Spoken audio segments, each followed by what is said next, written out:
Hello बच्चों, किसी वजह से और वो वीडियो अपना बीच में रह गया था। 21st क्वेश्चन कर रहे थे हम, 21वां क्वेश्चन कर रहे थे और वो क्वेश्चन अपना बीच में रह गया था। तो इसमें हम 21वें से आगे शुरू करते, ध्यान से देखना। ये हमें फंक्शन दे रखा है, क्या कहते हैं, इसकी डोमेन और रेंज लिखनी है। क्या लिखनी है? इसकी डोमेन और रेंज दोनों चीज़ बतानी है। ठीक है, देखो डोमेन क्या होगा। डोमेन मतलब होता है एक्स की वैल्यूज हमें इसमें क्या ऐसे डालने जिससे ये फंक्शन डिफाइन हो। ठीक है, अच्छा हम क्या करेंगे, फंक्शन डिफाइन कब नहीं होता है, और इस पर थोड़ा ध्यान देंगे। जब इसमें नोमिनेटर और डिनोमिनेटर आ रहा है तो हमें पता है कि किसी फंक्शन में अगर नोमिनेटर डिनोमिनेटर हो तो हमें पता है कि डिनोमिनेटर में हम वो वैल्यू नहीं रखेंगे, एक्स की वैल्यू वो नहीं डालेंगे जिसकी वजह से वो जीरो बने। तो अब देखो यहाँ पे एक्स की वैल्यू अगर 4 डालोगे तो ये नीचे क्या आ जाएगा, जीरो हो जाएगा। और जीरो आते क्या होगा, डिफाइन होगा नहीं। इट मीन्स क्या होगा, आप एक्स की वैल्यू 4 नहीं ले सकते। तो डोमेन क्या होगा, ऑल रियल नंबर ले सकते लेकिन 4 को छोड़ के 4 डालेंगे। ठीक है, ये तो हो गया डोमेन। अब देखो रेंज, रेंज के लिए हम क्या करेंगे, इस एफ एक्स को वाई मान लेंगे। क्या करेंगे, एफ एक्स को वाई मान लेंगे। ठीक है, अब क्या करेंगे हम यहाँ पे एक्स, देखो जब हमने इसको वाई माना था तो वाई क्या था, एक्स का फंक्शन था। जब वाई एक्स का फंक्शन होता है तो हम डोमेन निकाले थे हमने। अब हमें रेंज निकालनी है तो क्या करेंगे, अब हम एक्स को वाई का फंक्शन बनाएंगे तभी क्या आएगी, रेंज आएगी। तो अब हम यहाँ से क्या करेंगे, इसको सोल्व करके और क्या करेंगे, एक्स की वैल्यू वाई की टर्म में निकालेंगे। तो हम क्या करेंगे, कर दो multiply, Y X minus 4y is equal to 4 minus X. ठीक है, इस एक्स को इधर ले आओ तो वाई एक्स प्लस एक्स, इस वाई को इधर लेंगे 4y प्लस 4, एक्स कॉमन तो यह क्या होगा, वाई प्लस 1 बचेगा, 4y प्लस 4, एक्स की वैल्यू क्या आ गया बताओ, 4y plus 4 upon Y plus 1। ये आ गया आपका एक्स की value in terms of Y. ठीक है, अब आपको दिख रहा है यहाँ पे इन टर्म्स ऑफ वाई आ रहा है ना, एक्स की वैल्यू क्या आ गई, इन टर्म्स ऑफ वाई आ गई। अब देखो ध्यान से क्या करेंगे, अब हमें दिख रहा है साफ साफ कि इसमें नोमिनेटर और डिनोमिनेटर की फॉर्म में फंक्शन आ गया। जब ये फंक्शन नोमिनेटर और डिनोमिनेटर की फॉर्म में तो हमें पता है कि डिनोमिनेटर क्या होगा, कभी जीरो के इक्वल नहीं हो सकता। इट मीन्स ये जीरो कब बनेगा, जब वाई की वैल्यू -1 होगी तो, क्योंकि वाई की वैल्यू -1 होगी तो इट मीन्स वाई की वैल्यू -1 तो होगी नहीं फिर तो। इट मीन्स इसकी जो रेंज है वो क्या होगा, ऑल रियल नंबर हो सकते हैं लेकिन -1 नहीं हो सकती, क्योंकि -1 पे तो ये एक्स की वैल्यू डिफाइन नहीं होगी। इट मीन्स क्या हो गया, वाई में क्या होगा ना, जो रेंज है इसकी रेंज वो क्या होगा, सभी रियल नंबर हो सकते हैं लेकिन 1 नहीं होगा, -1 नहीं होगा। तो डोमेन क्या होगा, डोमेन ऑफ फंक्शन क्या होगा, ऑल रियल नंबर एक्सेप्ट 4, और रेंज क्या होगा, range all real number except -1। ठीक है, तो ये ऑप्शन देखते हैं कौन सा है। तो मेरे ख्याल से ये ऑप्शन सी है, सी रहा ना, सी रहा ऑप्शन। तो क्या होगा, इसका आंसर सी आएगा, 21वें का सी पार्ट बिल्कुल करेक्ट आंसर है। ठीक है, तो ये हमने क्या करा, ऑब्जेक्टिव क्वेश्चन के सारे पार्ट कर दिए जिसमें मल्टीपल चॉइस क्वेश्चन थे, जिसमें हमारे पास क्या था, मतलब ऑप्शन वाले क्वेश्चन जिसमें मल्टीपल चॉइसेस हो। ठीक है, अब क्या है, अब इसके सेकंड टाइप आती है। सेकंड टाइप में क्या आता है, fill in the blanks, blanks भरने में। ठीक है, आपका जो एग्ज़ाम का जो पैटर्न है वो थोड़ा चेंज कर दिया। एग्ज़ाम का जो पैटर्न क्या होगा 11th में, आपके 20 क्वेश्चन आएंगे। उन 20 क्वेश्चन में 10 क्वेश्चन आएंगे आपके ऑब्जेक्टिव टाइप, जो अभी कराया था हमने मल्टीपल चॉइस क्वेश्चन।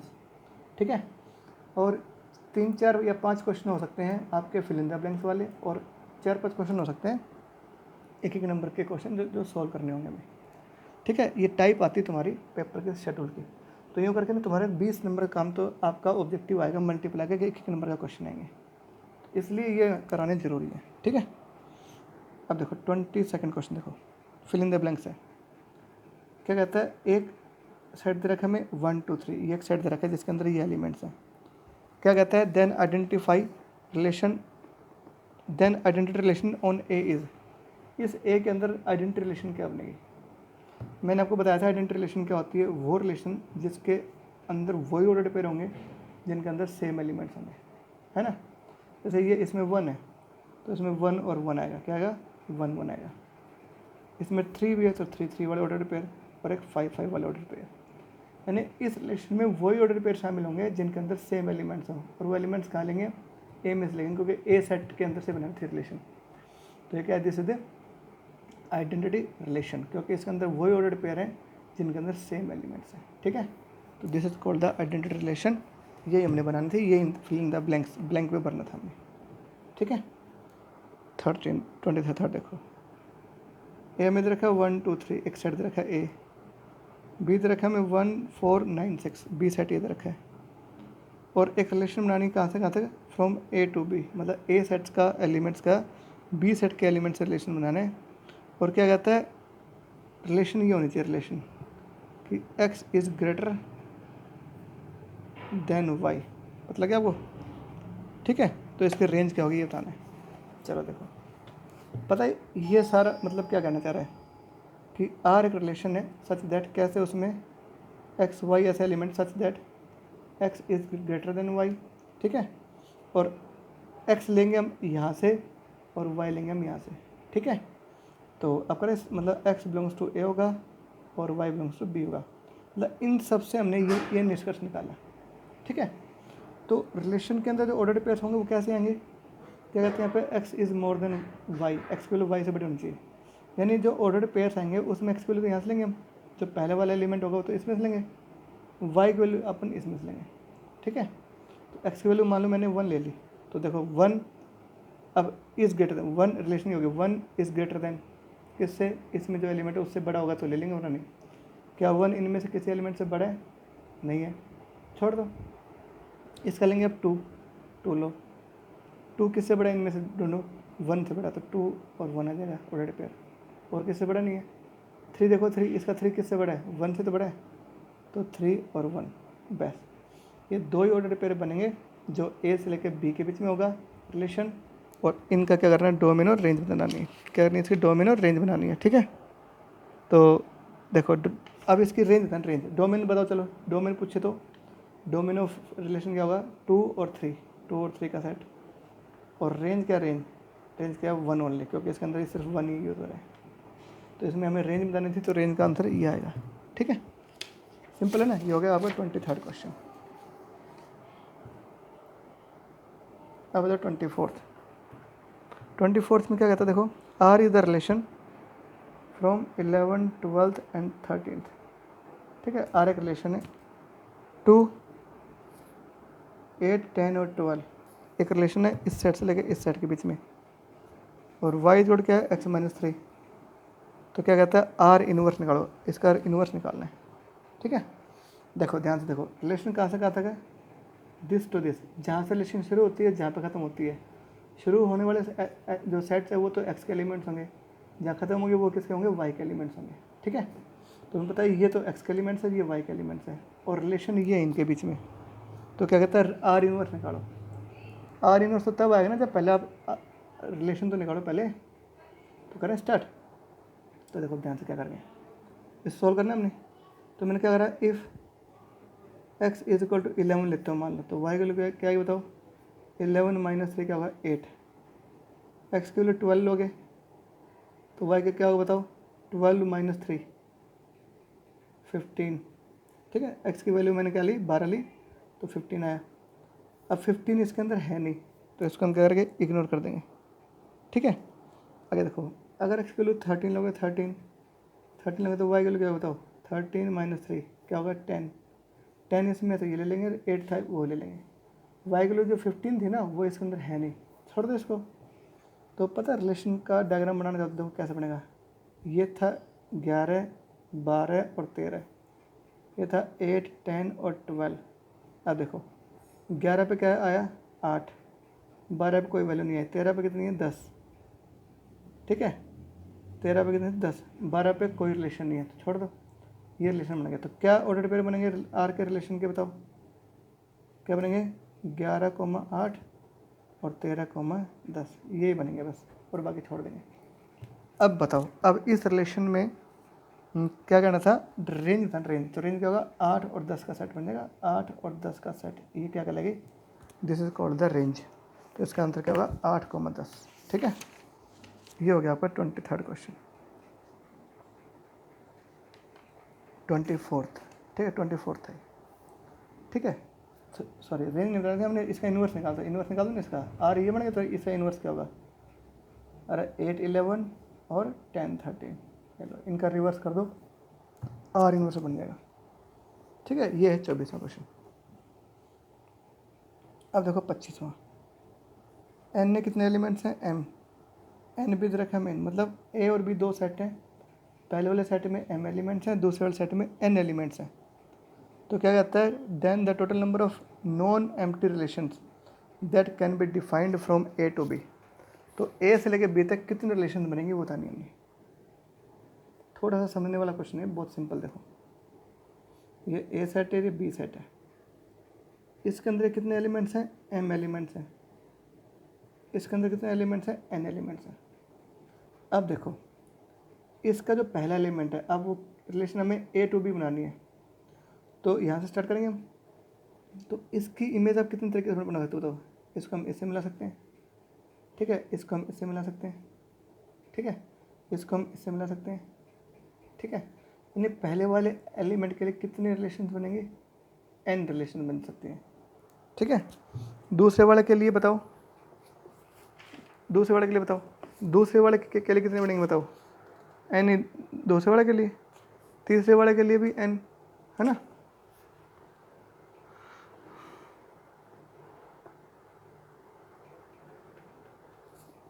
ठीक है। अच्छा अब देखो इसके लिए कितनी रिलेशन बन गई, बोलो भाई, 1 2 3, ऐसे क्या होगा n एलिमेंट्स, दूसरे के लिए भी n, तीसरे के लिए भी n, टोटल कितने एलिमेंट्स हैं यहाँ पे m है, तो ये क्या होगा n into N into N, कितने बार आएंगे, m टाइम्स आएंगे, क्या आएंगे, m टाइम्स, ठीक है। तो जो रिलेशंस हैं वो कितने बने चाहिए, a से लेकर b तक m टाइम्स, क्योंकि देखो ना भाई एक इसका रिलेशन इसके साथ बना सकते हैं, इसका इसके साथ, इसका इसके साथ, इसका इसके साथ, तो इस अकेले इस पहले वाले एलिमेंट के लिए कितने ऑप्शंस हैं, n, तो इसके साथ कितने ऑर्डर पे बन जाएंगे, n बन गए, फिर इसके साथ ऐसे ही, फिर n इसके साथ, n इसके साथ, n इसके साथ, यो क्या हो जाएगा बताओ, n into N into N, कितनी बार, m टाइम्स, तो नंबर ऑफ रिलेशन क्या होगी, n into N into N m times, तो क्या होगा बताओ, n की पावर m हो जाएगी, क्या होगी, n की पावर m, ठीक है। इसका आंसर मुझे कुछ डाउट लगता है, गलत है शायद, चलो कोई बात नहीं, क्वेश्चन मैं फिर और चेक करके बता दूंगा, अगर ठीक होगा तो मैं बता दूंगा आपको, नहीं तो आप इसको इतने कर लो, ठीक है। अभी इसको थोड़ा सा मुझे डाउट है, ये मैं आपको थोड़ी देर में बताता हूँ, अगले वीडियो में बता देंगे। 26 देखो, ठीक है, ए दे रखा मैं, ए एक सेट है, ए क्या दे रखा, 1 8 27 64 125, बी सेट दे रखा मैं 1 2 3 4 5 और 6, ठीक है। क्या कहता है, एक रिलेशन है is cube of, relation A to B है और रिलेशन का नाम क्या है, इज क्यूब ऑफ, ये रिलेशन है, और कहाँ से कहता है, from A to B relation है, तो कहता है देन को डोमेन ऑफ आर निकाला, क्या निकाला, आर का को डोमेन। चलो मैं आपको बताता हूँ, देखो मैं डायग्राम से बता देता हूँ, सीधा सारा समझ जाओगे आप। ये ए है और ये बी है, ए में कौन कौन सेट है, 1 ना, कौन कौन सा एलिमेंट है, 1 8 27 64 और 125, बी में 1 2 3 4 5 और 6। अब देखो रिलेशन क्या है इन दोनों के बीच में, इज क्यूब ऑफ, तो देखो ये 1 किसका क्यूब है, इसमें 1 का है, तो 1 को 1 से मिलेगा, 2 8 किसका क्यूब है, 2 का, 27 किसका क्यूब है, 3 का, 64 4 का, 125 5 का, ये हमें दे रखा है, ठीक है, ये क्यूब दे रखा है, ये बन गया रिलेशन। अब क्या करना है, देखो यहाँ पे डोमेन होता है, इसके डोमेन तो ये सारे एलिमेंट्स का ही रिलेशन है, तो अगर डोमेन पूछता है डोमेन, तब तो क्या होता है, 1 8 27 64 और 125, ये लो। रेंज पूछे रेंज, तो रेंज क्या होगा इसका, 1 2 3 4 5, बस ये लो, क्योंकि 1 जिन जिन का रिलेशन है एक्स के एलिमेंट साथ वो शामिल करेंगे, तो ये तो सारे रेंज में शामिल हो जाएंगे, और जिनका रिलेशन हो या ना हो वो सारे शामिल कर लेंगे, तो क्या होगा, को डोमेन बन जाएगी। तो को डोमेन क्या होगा, को डोमेन बताने थे हमने इसमें, तो को डोमेन क्या होगा, सारे एलिमेंट्स 1 2 3 4 5 और 6। को डोमेन में क्या होगा, वाई के वो एलिमेंट जिनका रिलेशन है या नहीं है एक्स के एलिमेंट के साथ, दोनों ही शामिल कर लेंगे इसके अंदर को डोमेन में। तो और रेंज में क्या होगा, वही एलिमेंट शामिल करेंगे जिनका प्री इमेज है एक्स के अंदर, ठीक है। तो ये डिफरेंस है को डोमेन और रेंज में, तो ये रेंज है, ये क्या है इसकी को डोमेन है, तो दिस इज द आंसर, ठीक है। ये हो गया आपका 26 क्वेश्चन। आप करते हैं 27 सॉल्व, ठीक है। 27 में क्या देखो, यहाँ पे एक रिलेशन रखिए, आर इज इक्वल टू क्या रखे relation, x comma x plus 5 such that x is natural number less than 4, x क्या नेचुरल नंबर है लेस देन 4, तो क्या कहता है then range of r is, तो r की रेंज क्या होगी, ठीक है। देखो ये रिलेशन रखे हमें, तो रेंज निकालनी रिलेशन की। चलो देखो ये ऑर्डर पेयर है x और क्या है x प्लस 5, यानी यहाँ जो एलिमेंट आएगा x उसमें 5 जोड़ेगा तो ये वाला एलिमेंट आएगा, ठीक है। x क्या नेचुरल नंबर है जो लेस देन 4, यानी x के लिए आपने नेचुरल नंबर लेने, लेकिन कौन से नेचुरल नंबर लेने जो 4 से कम है। तो 4 से कम क्या होगा, 1 से स्टार्ट होता है नेचुरल नंबर, तो नेचुरल नंबर 1 2 3 लेंगे हम, क्योंकि वो नेचुरल नंबर जो 4 से कम हो। तो नेचुरल नंबर शुरुआती 1 से होते हैं, 1 2 3 4 5 एंड सो ऑन। तो वो नेचुरल नंबर कौन सा होगा जो 4 से कम है, 1 2 3 है, तो इसमें हम x की जगह 1 2 3 रखेंगे, तो इसी जगह 1 लिखेंगे, तो यहाँ रखेंगे 1, तो यहाँ क्या होगा 1 + 5 6 आ जाएगा। यहाँ 2 लेंगे तो यहाँ क्या होगा 2 + 5 क्या होगा 7 आ जाएगा। 3 लेंगे तो क्या होगा यहाँ पर 3 + 5 8 आ जाएगा बस। और हमने x के लिए कुछ लेने थे, x के लिए हमने 1 से लेकर 3 तक ली, तो ये रिलेशन बन गई। अब क्या कहते हैं इसकी रेंज निकालना, रेंज। तो इस रिलेशन में रेंज क्या बताओ, रेंज 6 7 और 8 का सेट है, लो सेट ऑफ 6 7 8, ये आंसर है, ठीक है। तो ये है आपका क्वेश्चन नंबर 27। 28 देखो सिंपल है ना, ठीक है। अब देखो यहाँ पे क्या कहता है 28, देखो बेटा 28 में क्या कहता है ए हमें एक ए सेट रखा हमें 1 2 3, ठीक है।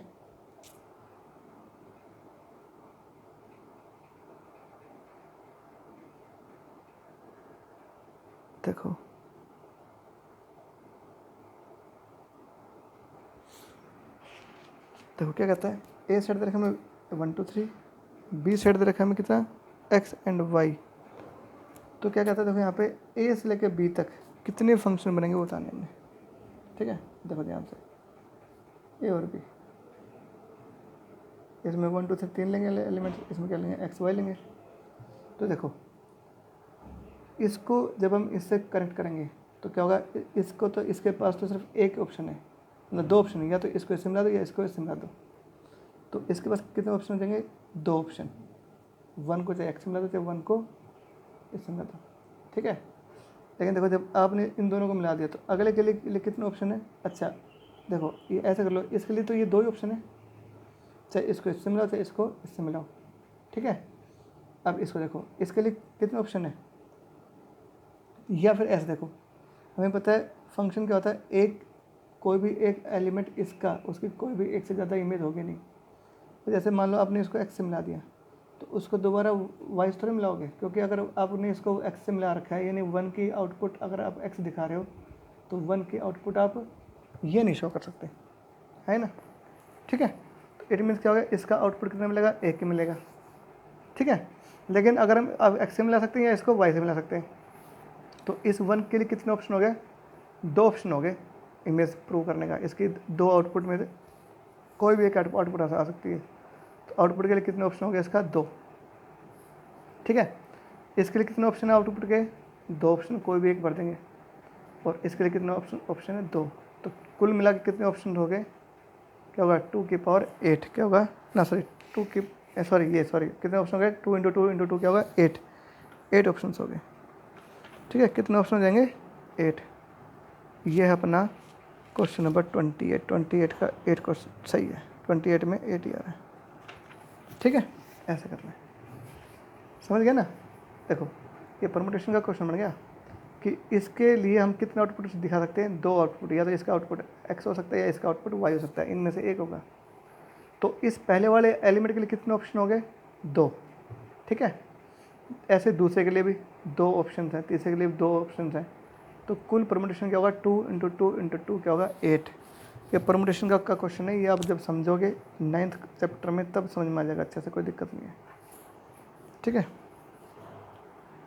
अब 29 देखो, 29 का क्या कहता है, कोस ऑफ log ex, ये एक फंक्शन दे रखा है, तो क्या करना है हमें f(1/x - f(1/y), ठीक है, -1/2। अच्छा ये फंक्शन मैं करूँगा अभी थोड़ी देर बाद, अभी कराता हूँ। पहले ये देखो, पहले इजी देख लो, ठीक है। 29, 20 और 30वां ये अभी कराएंगे आपको। 29, 30 अभी कराएंगे, अगले अगले पार्ट में कराएंगे। फिलहाल ये देखो आप, ठीक है। ये देखो 30वां 31 देख लो पहले। एफ फंक्शन रखा है 2, 4, 5, 6, 8 -1 और 10 -3, ठीक है। ये हमें एक फंक्शन दे रखा है, क्या कहता है जी। एक और फंक्शन दे रखा है जिसमें 2, 5, 7, 1, 8, 4, 10, 13 और 11 -5, ठीक है। ये फंक्शन है। एफ और जी दो फंक्शन दे रखे, क्या कहता है डोमेन निकालो एफ प्लस जी की, ठीक है। देखो इसका तरीका क्या मैं बताता हूँ। देखो जब दो फंक्शन के बीच में प्लस आ जाए तो क्या होता है, इस फंक्शन के डोमेन और इस फंक्शन के डोमेन निकाल के उनका कॉमन लेंगे हम। तो इसकी डोमेन लिखो पहले, इसकी डोमेन एफ की डोमेन क्या क्या है, 2, 5, 8 और 10 इंटरसेक्शन कॉमन। इसकी डोमेन क्या है यहाँ पे, 2, 7, 8, 10 और 11, ठीक है। पता लगा आपको, यानी इसकी डोमेन क्या है, ये है।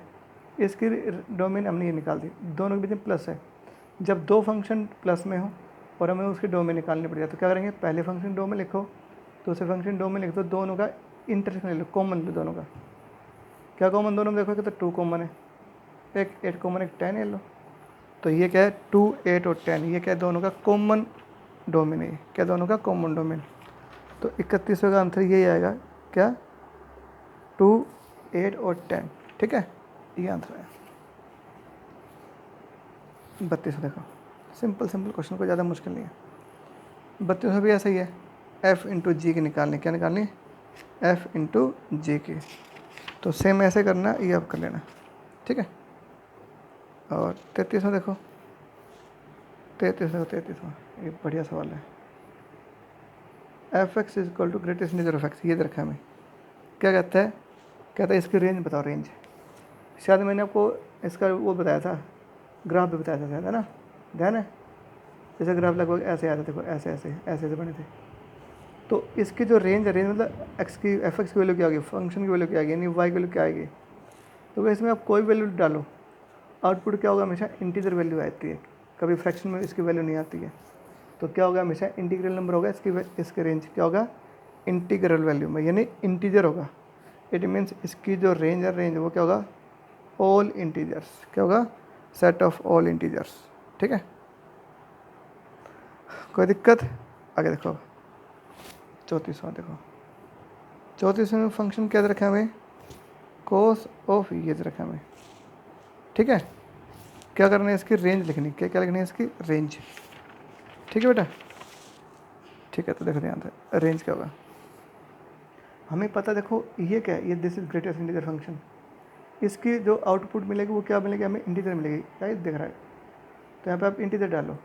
अच्छा, और ये भी लिखा हुआ है, एक्स की वैल्यू इसके बीच में लेनी है, π/2 लेनी नहीं है, π/2 नहीं लेनी है, -π/2 नहीं लेनी है, इसके बीच में और सारी वैल्यू जो भी होते हैं वो ले लेंगे, ठीक है। तो कोई बात नहीं, इसके बीच छोड़ दो, ये -π/2 होता है, ये क्या π/2 होता है, ये बताएंगे आपको π/2 क्या होता है, ये क्या होता है। अब इस आपको नहीं पता तो इसलिए थोड़ी दिक्कत भी आएगी आपको ये करने के लिए। तो जब आप इसमें ये डालोगे वैल्यूज़, ठीक है, तो क्या होगा, इसकी जो आउटपुट मिलेगी वो क्या होगी, हमेशा इंटीजर होगी।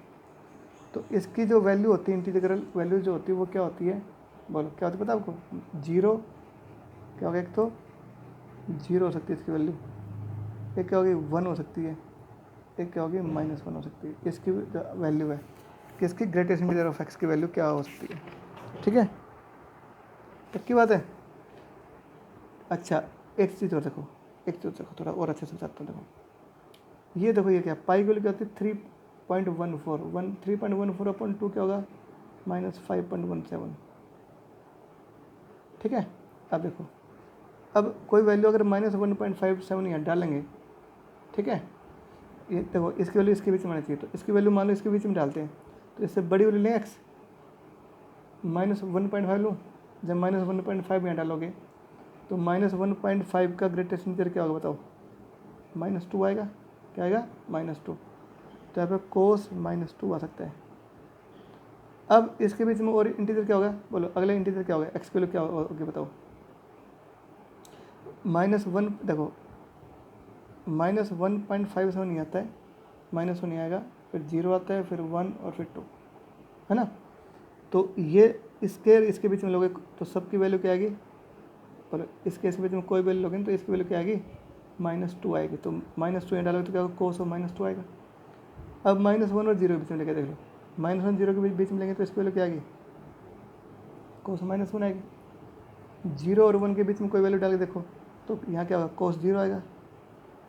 ठीक है, क्या होगा, कोस 0 आएगा। लेकिन 1.5 तक डालनी, तो 1.1 से लेकर 1.57 तक डालोगे तो इसकी वैल्यू क्या आएगी, हमेशा 1 आएगी। तो इसका आउटपुट ये आएगा, कोस का एंगल नेगेटिव वो पॉजिटिव होता है, ये आपको बताएंगे आपको। कोस का एंगल नेगेटिव तो वो पॉजिटिव हो जाएगा, कोस 1 और ये कोस 1 एक बार लिख दो, ये क्या होगा, कोस 0 क्या था 1।